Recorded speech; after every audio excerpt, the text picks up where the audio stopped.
substance. Join our staff and leaders of our church as we journey through topics that inform, engage, and inspire the daily life of our church. Hello and welcome to the Roundtable from Pulaski Heights United Methodist Church. We're so glad that you've joined us where we're continuing our conversation around membership vows. Those are prayers, presence, gifts, service, and witness. Today we're going to be focusing on service. My name is Jay Clark and I'm one of the pastors. And I'm Frode Gundersen, Director of Music, Arts, and Worship. I'm Abbey Maynard. I'm one of the pastors. And I'm Michael McMurray, and I'm the Director of Communications. So today we're talking about service. Frode is in our music and worship area. Michael is in communications. And then Abbey has the biggest job around mission because it's a kind of a large umbrella. Say something about what mission means to you. I like that you called it a large umbrella because it very much is. For me, mission is service really anywhere in the world. Oftentimes, mission quickly gets associated with missions overseas. But I think it's just serving the world in whatever ways God is calling you. What about you, Frode? Yeah, I think even music can be a mission. I think we all agree that worship can be a mission. And especially with our television ministry here at PHUMC, I get encountered all the time from people that I don't know, just walking around Little Rock and people stopping me and asking, are you at PHUMC? John Robbins? No, they actually say, are you Frode Gundersen? And I really had no idea how impactful our television ministry is. And I think it's a great vehicle to highlight our missions, our education, everything we do here at the church. Michael, what about you? Yeah, I really think it's however we can use our gifts that we've been given, to spread God's love and spread God's word. Like I can't sing a tune or play a piano at all, but we can find other ways to serve. Whether it be spending time with youth or getting out a hammer and hammering some nails. It really there are a plethora of ways. I think an umbrella is a good way to put it for sure. And I know that. Well, the three of us have all done Ozark Mission Project, and that was where Abbey and I met. Mm-hmm. And Michael's just been hanging around forever. That's true. I've known him for a long time. But Michael's the one who actually introduced me to Ozark Mission Project. Right. It's where you met your wife. That's true. And that's a big mission, especially for our youth ministry. Mm-hmm. Again, that's the hammer and nails. Go out and originally started as building the wheelchair ramp, in Central Arkansas, and then it's expanded from there. Talk a little bit about your favorite mission experience. Now, and it doesn't have to be, going somewhere, because like Frode said, the choir leads worship in the classic service every week. Mm-hmm. That is, really a mission to bring their voices and to engage people in singing and in worship. So what are some of your favorite experiences that come to mind? It's hard for me not to go with OMP because it was so formational for me, both in... So I never actually went as a camper. I was only ever there as an adult, which is a wildly different experience, by the way. But it was really formational for me in my call to ministry. It's where I first preached, and I have just too many stories from it. But one that always comes to mind as one of my favorite experiences was when we were at Hot Springs. We were helping a neighbor who is deaf, and he needed I think we repainted his ramp. It wasn't anything that made it immobile for him, or he really needed someone to be around him. He needed some connection, and he needed people with him. And so in with them sanding and repainting his wheelchair ramp, there was a couple of kids who knew a little bit of sign language, one whose mom was like a speech pathologist, and so she had taught him a little bit. And that the mission for me really that week, that the reason it sticks with me so much is I saw so much life in this man and in these kids, in them serving one another because they served each other meals, and in building a connection and building a relationship, and creating so much love there as they were able to learn about him and learn about his faith and how faithful he was to God and how much he loved his church. And they got to both do something physically serving and learn that the service was being with somebody who needed some connection, and that is one of my very favorites. And I still have a photo of them on the last day as they were saying goodbye, holding up the "I love you" sign in sign language, all of the group there together. And that for me will always, I think, be my favorite memory, because it's just so many different types of gifts coming together in kind of an unusual way when we talk about mission. What about you, Frode? Well, one of the big travel things that I've done at a past United Methodist Church in Texas, and yes, John Robbins was at that church as well. If you would like to know anything about John Robbins, I'm the person to talk to. But I guess he could also talk about me, so we won't do that. But I actually believe this was before John came to the church that I was working at. We had a large presence in Russia, the missions program, and they would go to Tomsk, Siberia, and we helped a specific orphanage, and we did summer programming there. And I went. I was asked to go, but I was really hesitant to go because, I mean, I don't have children, I'm not married, and I don't really have any experience with little ones, and I certainly don't speak Russian. But I went, and I can tell you that 2 weeks totally changed my life. It was just amazing. And then through that, this is how God works, I did meet some musicians that had a connection with the United Methodist Church, but they're fantastic Russian classically trained musicians. Two of them became preachers, pastors in the UMC, and a couple years later asked if I could help them with some workshops, because all these churches, have sprouted out, or at least then were sprouted up, but there was no training for a liturgical or what we'd call sacred music. And so I actually then went a few times and helped lead and develop a program, and actually was at the seminary in Moscow. So this little thing that was very moving to me somehow blossomed into this really big thing. But not something more, music just does that for me all the time.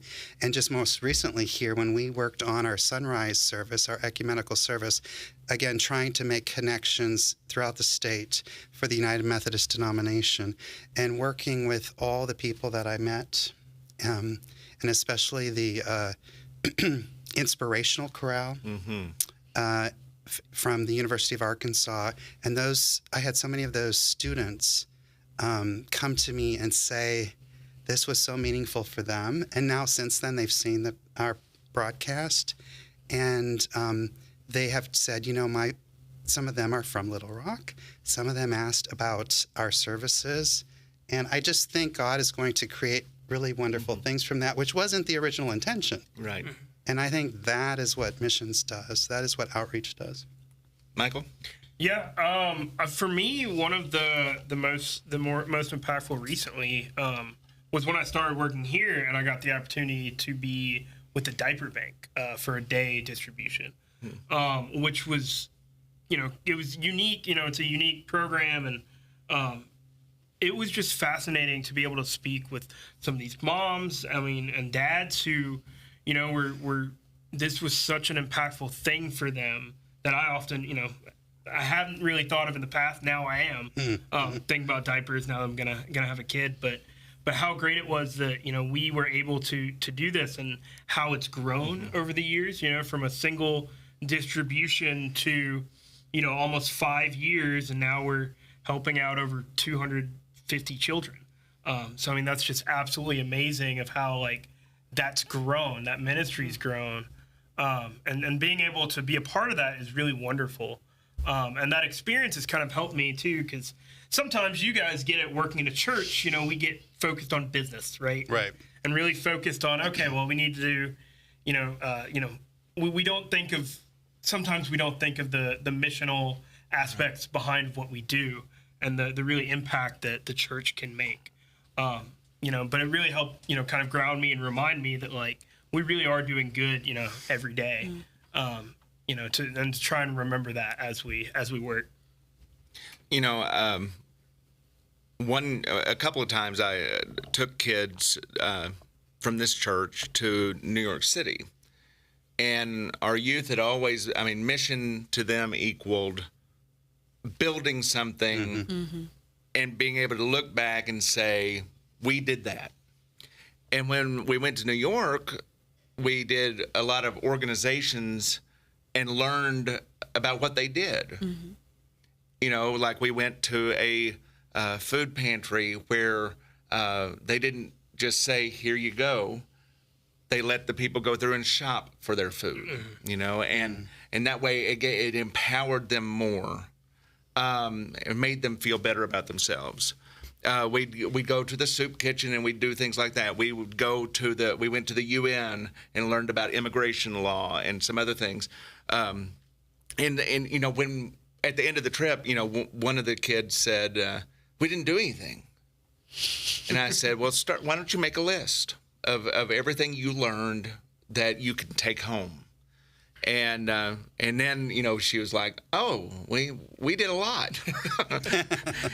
Another story I think about going to Ozark Mission Project, and this didn't even happen to my group. It happened to another group. That's so much about relationships. You built relationships with people when you went to Russia. We've done, that's a big focus of Ozark Mission Project, is getting to know your neighbor. And there was a neighbor that one of the kids had one time, had a horrible gambling addiction at one point in time. And he had combated it by his wife taking him to an area store that had one of those machines with the claw that would drop down. Oh, yeah. And that was his gambling once a day, the game of chance. And so, he'd put in his 50 cents or $1. The claw would drop down. It may have been a weekly thing. And then, if he won, he won. But anyway, all his winnings were these little stuffed animals that were all over the house. And at the end of the trip, at the end of Ozark Mission Project, at the end of that week, he gave all the kids one of his little stuffed toys because he appreciated them so much. And I've just thought about, that's a weird story, but it meant so much to them. Yeah. And it meant a lot to him, and it meant a lot to his family. I've also been the benefactor of mission projects, and it's little things that meant so much to me. One thing I was thinking about was over Ash Wednesday one year, I was at a big music conference for a few days in Chicago. And it was all, and it was a American Choral Directors Association, so it was not a church event. So there wasn't any Ash Wednesday services, and I was really missing that. And that Wednesday was just, packed with stuff. And it was all downtown Chicago, and so you would be outside a little bit going from one workshop to the other. And then I just saw this sign on the street, busy street downtown Chicago, saying, "Got ashes?"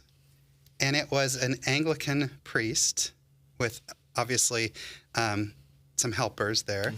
And I went up and I got my ashes, and I had a really beautiful 30 seconds with him, and he prayed over me, and I went about my day. And that just really spoke to me. And it really helped me at that moment, so much so that I took that back to my church. Again, this was in Texas, and we tried it a couple years, So, yeah. Yeah, it really is amazing. Like when you do are able to receive, and you feel that love and just that support, right, that you have Like, I always think, like, when my mom and dad have had different surgeries over the years, or when I was growing up, and we had, the choir would fit at First Church would all band together, and we'd have meals for, the month, right? And would be eating casseroles and lasagnas. But it was so nice for them to not have to, like, one fewer thing to worry about because they had, the church came to serve, right? Right. Michael, this question is for you. Oh. What does our vow of membership and service entail, and how does it align with our church's purpose to inspire love, embrace Christ, and engage the world? Well, I think when we take our membership vows, especially with service, right, that we want to serve the world and serve our neighbor and serve, each other. Right. And I think really that speaks to our church's purpose, right? We want to inspire love and serve each other by loving each other. And the reason is because of Christ, right? That's what separates us from any other missional organization, right? That we are the church. We are doing this not just to be good people, but we are doing this because of the love of Jesus Christ that we feel and because of the love we want to spread. It's our way of engaging the world, of giving a handshake out to the world and being the church in it. Well done, Michael. He wrote that question. He wrote that question, so that's the reason I gave it to him. Last question. What are some practical ways that people are like, well, I can't do a mission trip. I can't travel anymore. I want to do something locally, or I want to do something at the church.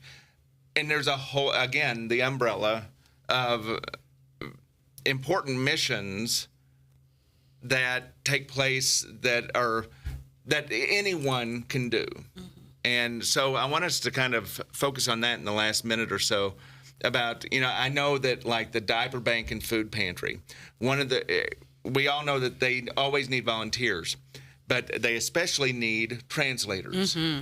I mean, and that's probably the greatest need because we have a lot of families that come through that don't speak English.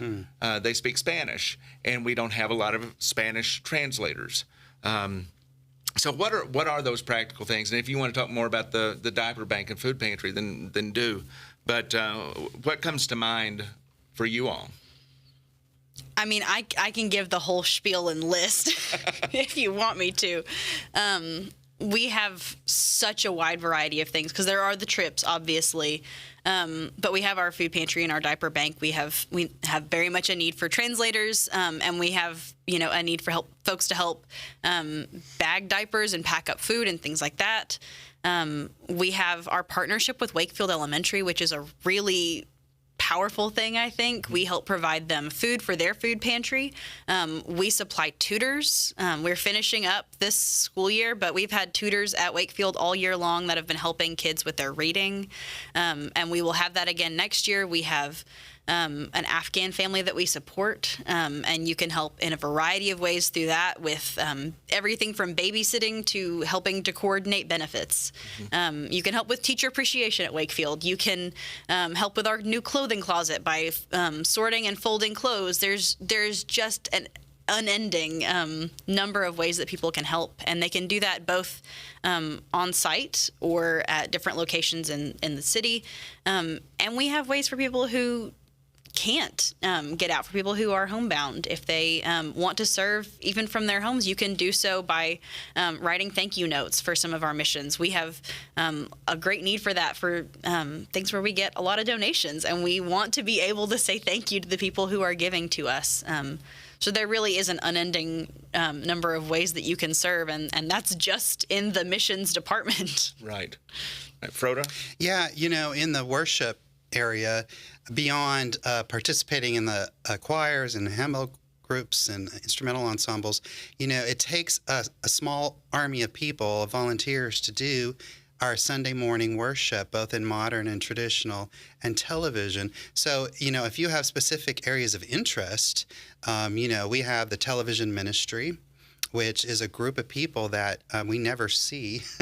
We started off talking about our wonderful outreach. Well, that outreach wouldn't happen with our broadcast without all those volunteers. Our ushers and greeters and altar guild cannot go unmentioned. Those are the people that really help facilitate worship. The ushers and greeters are the very first people that new visitors and new members see, and they really have such an important mission component to that. And also, I want to say, when we have our funerals, both member funerals and non-member funerals, we have a group of dedicated people who volunteer to help usher. They don't know the people. This is their way to give back to both the church and to the community, and it's such a great ministry. So if you have an interest in that, even if you don't want to commit to, say, a Sunday to Sunday being an usher or a greeter or an altar guild, the altar guild also helps prepare for funerals. You can just call and say, put my name on the list for to be on call. Michael? Yeah, and I mean, beyond those two, we have a lot of caring ministries that, from people picking members up on Sunday mornings and bringing them to church. I know my grandmother is a recipient of that and is very grateful for those volunteers, and people to check up on each other for in the hospital or meals or Stephen ministers, or even, office help, coming to sit at the front desk for a couple hours, or following up with guests by giving them a call and telling them about Pulaski Heights, or even, just helping with some of the clerical work that we have at the church, from picking up Sunday school packets to putting them together. So really there are just an amazing amount of ways that you can use your spiritual gifts to impact and help this our community. And Guatemala is another mission of this church. We have traditionally sent 2 teams down. I think we're just sending 1 team this year of medical people, because they do surgeries, and it's a lot of hernia surgery, and they've also done eye surgery. But then they've also had a medical team. They've had the medical team that's surgical, and then they've had just those that have gone into different villages and worked with people as far as getting Tylenol, or some kind of pain reliever. Passing out glasses and passing shoes. out glasses because of the sun glare in that part of the world is really great. And so having sunglasses, just basic sunglasses, is a huge deal. And so we've got mission that ranges close and far and deep and wide and all that. If you want to find out more about the mission opportunities, then how would they do that, Abbey? They can look on our website, or they can email me. They can email Michael. If you reach out to us, we will get you connected. You can call the church office. That is also true. 501-664-3600. You can stop us during the week or on Sunday. That's right. You can just stop us wherever you see us. All right, well, that's the Roundtable from Pulaski Heights United Methodist Church, a podcast of discussions with substance. We're so glad you've joined us, and we hope to see you next week as we continue to talk about membership vows. And next week will be witness, so you won't want to miss that. No. Can I get an amen? Amen. Amen. All right. Take care.